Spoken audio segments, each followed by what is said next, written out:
15-year-old Abigail Madden disappeared in 2003 while walking home from school. Her parents filed a missing persons report and a massive manhunt was launched. 10 years later, there was still no sign of Abigail. Her eyes fluttered open, lashes brushing against the cold cement floor. The air was heavy, damp, thick with a sour metallic scent that clung to her throat. Pain shot through her skull as she tried to move, every muscle resisting as if she had been frozen for years. The distant sound of water dripping echoed through the stillness, a hollow rhythmic drip that felt almost like a taunt. "Where am I?" She blinked again, the dimness of her prison offering no answers. Her fingers grazed the rough texture beneath her, tracing the cold, familiar texture of concrete. It was too dark to see, but as her senses sharpened, an uneasy realization set in.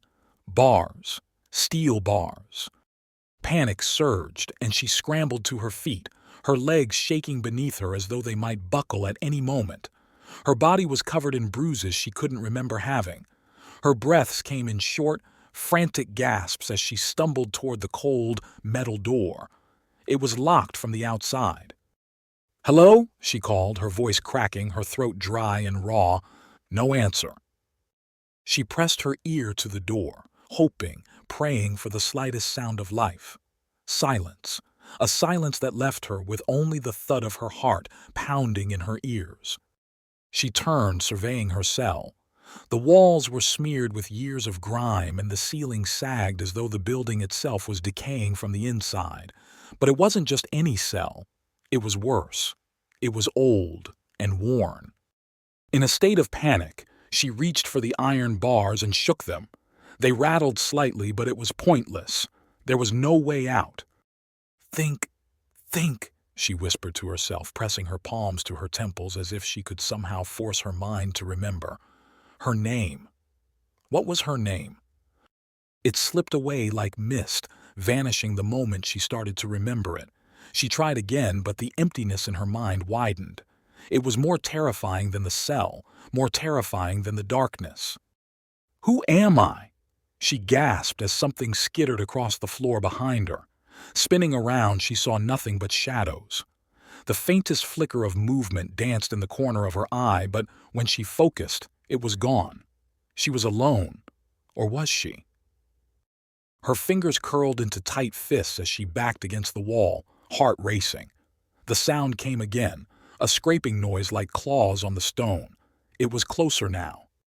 The hairs on her arm stood on end as the air grew colder, an unnatural chill that seeped into her bones. A whisper, barely audible, slithered through the silence. Her breath hitched. She wasn't alone. She wasn't alone. The voice came again, closer, though it wasn't quite a voice. It was more of a rasp, like air forcing its way through rotting lungs. She could feel it pressing in, suffocating her with its presence. She bolted toward the door, pounding her fists against it, screaming, "Help! Someone please help me!" But no one came. Suddenly, the drip of water stopped. The silence was deafening now, pressing against her ears like a physical force. Her hands trembled as she turned slowly, back toward the center of the room. Something stood there, its outline barely visible in the dim light but its presence undeniable. A figure tall, gaunt, with hollow eyes that reflected nothing. It watched her, unmoving. Its chest heaved with labored breaths, but no sound escaped its lips.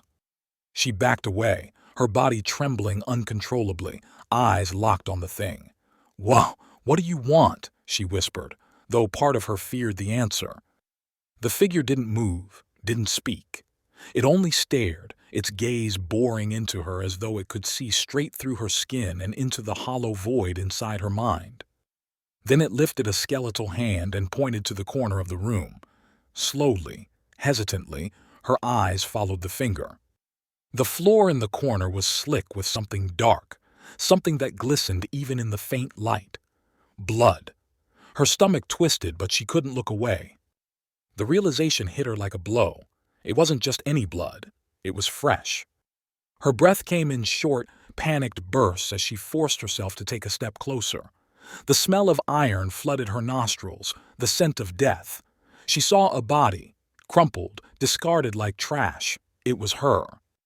The woman on the floor had the same tangled hair, the same pale skin, the same clothes.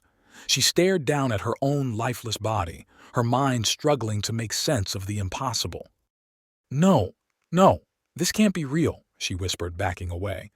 But as she moved, the figure stepped closer, blocking her retreat. It loomed over her, its face twisted into a grotesque smile. The room began to spin, her vision darkening at the edges as she tried to understand the horror before her. She was dead. She had been dead all along. And now she was trapped here, in this decaying prison, with no memory of how or why. Only the figure knew, and it wasn't going to let her leave. The air grew colder still, and the walls seemed to close in around her. The drip of water resumed, but now it sounded different, sharper. It wasn't water at all. It was blood, dripping from the ceiling, pooling at her feet. She screamed, but her voice was swallowed by the dark.